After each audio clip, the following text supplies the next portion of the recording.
ছোট চিংড়ির বড়া গরম ভাতের সাথে খেতে কিন্তু ভীষণ সুন্দর লাগে।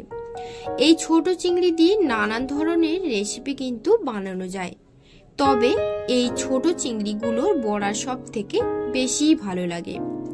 এই চিংড়িটাকে আমরা কুচো চিংড়ি কিংবা ভুসি চিংড়িও বলে থাকি। এই চিংড়িটা যেহেতু একদমই ছোট সাইজের, এর জন্য এই মাছগুলো একটু নোনতা হয়। আর এই মাছের বড়ার মধ্যে একটা স্পেশাল মশলার ব্যবহার করব, যেটা কিনা এই বড়ার টেস্টটা খুব ভালো রাখবে। নমস্কার আমার প্রিয় দর্শক বন্ধুরা, কেমন আছেন সবাই? আশা করছি সবাই খুব ভালো আছেন। তো আজকের রেসিপি কুচো চিংড়ির বড়া। কুচো চিংড়ির বড়া কিভাবে বানাবেন তাহলে চলুন রেসিপিটা। কুচো চিংড়ির জন্য এখানে আমি 250 গ্রাম কুচো চিংড়ি কিংবা ভুসি চিংড়ি নিয়েছি। এবার আমি এখানে নিয়ে নিলাম টমেটো কুচি, লঙ্কা কুচি, আদা রসুন বাটা, গ্রেট করা আলু আর একটা মিডিয়াম সাইজের পেঁয়াজ। আর এখানে আমি একটা ঝুড়ি পরিষ্কার করে গ্রেট করে নিয়েছি।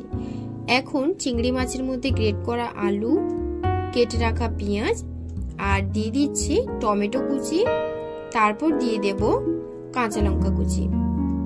কাঁচা লঙ্কা কুচিটা দেওয়ার পর দিয়ে দিচ্ছি বেটে রাখা আদা ও রসুনের বাটা আর সামান্য পরিমাণে হলুদের গুঁড়ো আর স্বাদ মতো লবণ।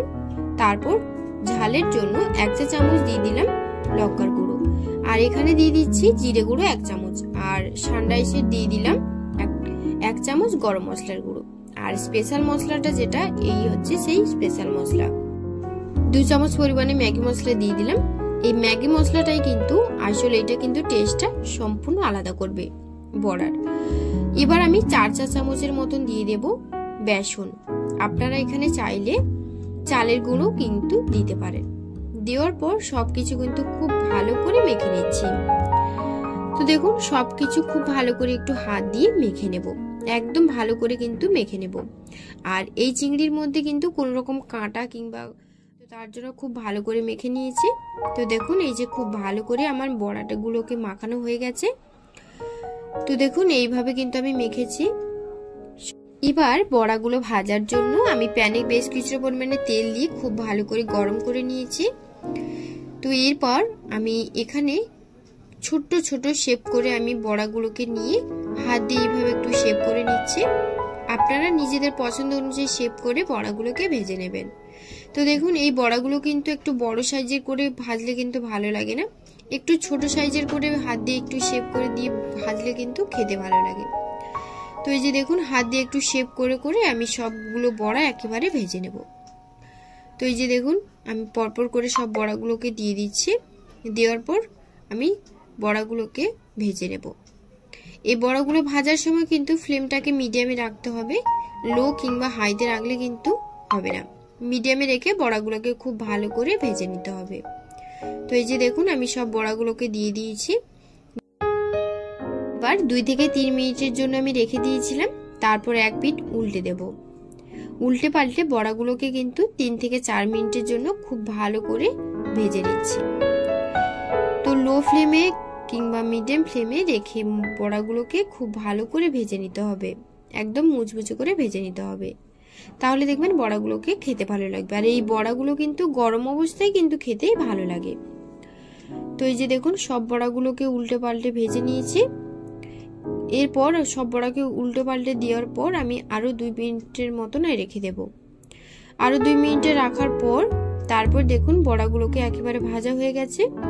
এবার আমি উল্টে পাল্টে বড়াগুলোকে খুব ভালো করে নাড়াচাড়া করে নিচ্ছি। তো এই যে দেখুন বড়াগুলোকে একেবারে ভাজা হয়ে গেছে। এবার আমি এই বড়াগুলোকে এক এক করে তুলে নেব।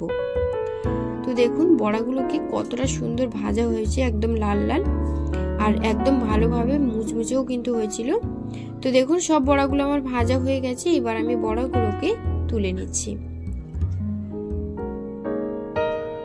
বড়াগুলোকে তুলে নেওয়ার পর আমি পরবর্তী যে বড়াগুলো আছে সেগুলোকেও আমি একইভাবে সেম প্রসেসে ভেজে নেব। এই বড়াগুলো কিন্তু ভাজতে বেশি সময় লাগে না, 3 থেকে 4 মিনিটের মধ্যে কিন্তু বড়াগুলোকে খুব ভালো করে ভাজা হয়ে যায়। তো এই যে দেখুন পরবর্তী বড়াগুলোকে আমি সেম প্রসেসে ভেজে নিচ্ছি।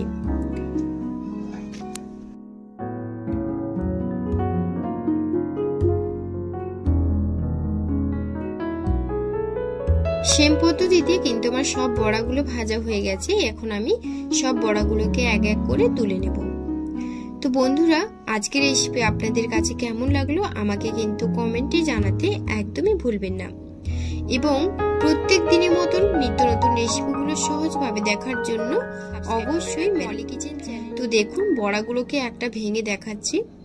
বড়াগুলো কিন্তু একদম মুচমুচে হয়েছিল আর খেতে কিন্তু দুর্দান্ত স্বাদ।